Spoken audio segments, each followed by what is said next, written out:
On a déjà entendu parler d'entreprises ayant cédé certains de leurs services à des sous-traitants hors de leur marché. Par exemple, une compagnie aérienne qui confie son service de récupération des bagages à une entreprise en Inde. À Rimouski, la coopérative Taxi 800 aurait l'intention de mandater une compagnie de Québec pour la répartition des appels à ces voitures, c'est-à-dire dire à quelle voiture qui aller chercher à quel endroit. Le syndicat des métallos s'oppose fermement à cette intention. Le porte-parole du syndicat, Nicolas Lapierre, nous en parle. Bonjour. Bonjour, monsieur. Monsieur Lapierre, il y a beaucoup de gens qui travaillent à la répartition à la coopérative Taxi 800?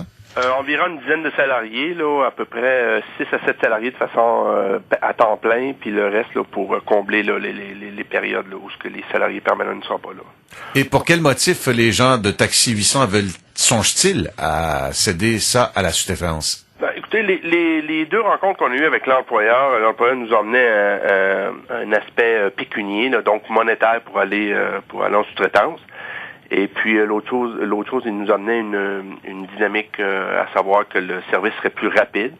Or, nous, on pense que nos gens font un bon travail et sont assez rapides. On pense pas nécessairement que c'est pas une question de répartir, mais plus une question de nombre de taxis. Mais ceci étant dit, c'est les deux raisons qu'on nous a données là pour aller en sous-traitance. Donc, efficacité et coût. Oui, absolument. Fait que, écoutez, dans ce contexte-là, on a regardé ça, on a dit, OK, on comprend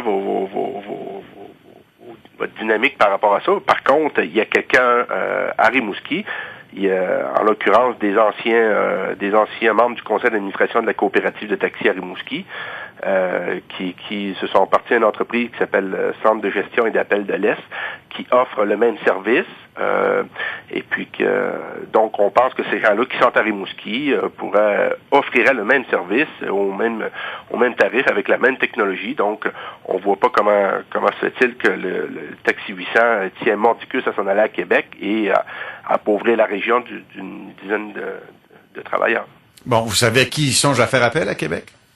Non, j'en ai aucune idée. Là, ils nous ont nommé le nom, mais je n'ai pas nécessairement le nom à vous donner. Mais ceci étant dit, c'est une entreprise qui est spécialisée dans la répartition de taxis, qui peut offrir ce service-là à plusieurs permis de taxi dans plusieurs villes de la Québec, de la province de Québec. Maintenant, avec les technologies de l'information et tout le système par GPS, c'est pas très compliqué. On met des écrans style iPad là, dans les automobiles et puis de peu partout au Québec, on est capable de dispatcher des taxis, là, si vous me permettez l'expression, assez facilement. Ouais, mais est-ce que je comprends, Monsieur Lapierre, ou si c'est dans le fond, c'est parce que les gens de la répartition chez Taxi 800 sont syndiqués et puis ailleurs ils sont pas là?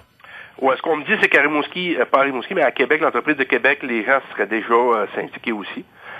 Puis dans ce contexte-là, évidemment, c'est impossible pour nos gens de Rimouski de transférer là-bas, puisqu'il y a déjà du personnel là-bas.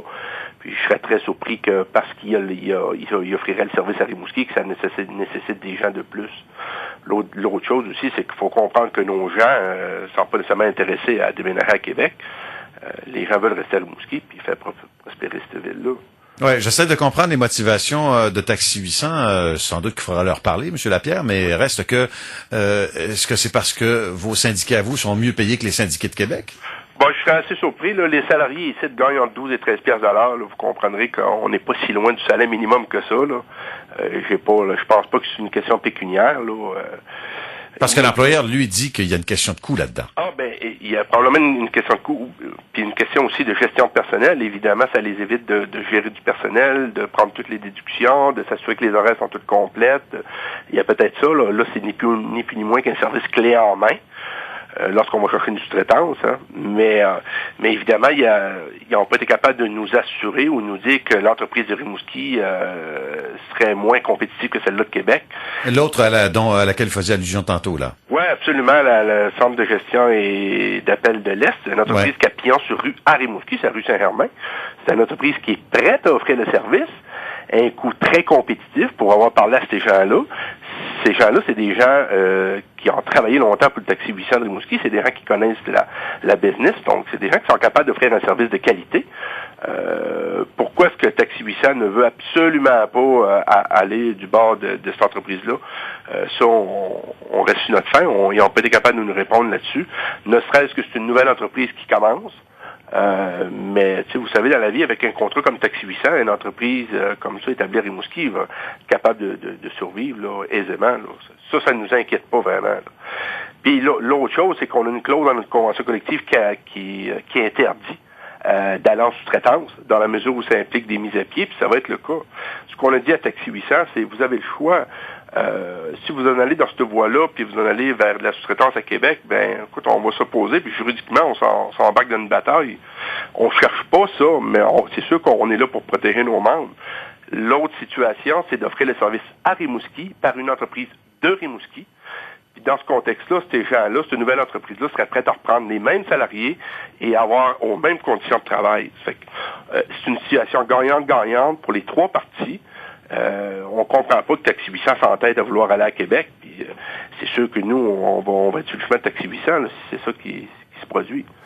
Si vous évoquez la possibilité que ce soit un centre d'appel, de répartition d'appels de Rimouski hors Taxi 800 qui prennent le relais de ce service-là, c'est parce que vous admettez qu'il est impossible de s'entendre avec Taxi 800 pour maintenir les répartiteurs en poste? Ah, ben, les deux rencontres qu'on a eues avec eux autres, c'était pratiquement une fin de non-recevoir. Ils veulent absolument aller en sous-traitance.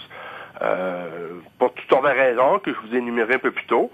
Mais on sent pas que ils vont vouloir garder le service à l'interne au niveau de Taxi 800. C'est pour ça qu'on a dit, OK, pas de problème, vous voulez aller en sous-traitance, mais à tout le moins, peut-on s'entendre dans la mesure où il y a une entreprise de Rimouski qui offre le service, pourquoi est-ce qu'on ne ferait pas des efforts collectifs pour garder les emplois en région? Il me semble, ça, c'était une fin de non-recevoir là, de la part de Taxi 800.